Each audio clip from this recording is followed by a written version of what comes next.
అంటే ఒబేసిటీ వల్ల వచ్చే మోకాళ్ళ నొప్పులు కానీ తుంటి నొప్పులు కానీ వచ్చే సమస్యలకి ఆపరేషన్ గురించి చెప్తున్నాము. అంతేకాకుండా ఈ ఒబేసిటీ అనేది ప్రపంచవ్యాప్తంగా ఎక్కువగా ఉంది.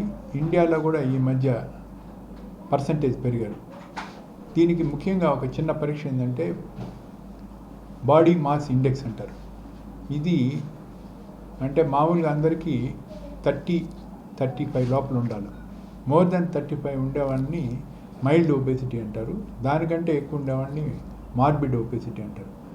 దానికి ఎక్కువగా గ్యాస్ట్రోఎంటరాలజిస్టులు ముందు life style modification, diet modification అంటే కార్బోహైడ్రేటు బాగా తగ్గించి, నూనె పదార్థాలు తగ్గించి, ప్రోటీను, ఫైబరు, కాల్షియం, మెగ్నీషియం అంటే మినరల్స్ ఉండే డైటు, జీవన శైలిలో మార్పులు అంటే రోజు వ్యాయామం చేయడం, లేకపోతే ఏదో ఒక స్పోర్ట్ ఆడడం, ప్రాపర్ స్లీప్ తీసుకున్నట్లయితే చాలా వరకు ఈ బరువును తగ్గించుకోవచ్చు.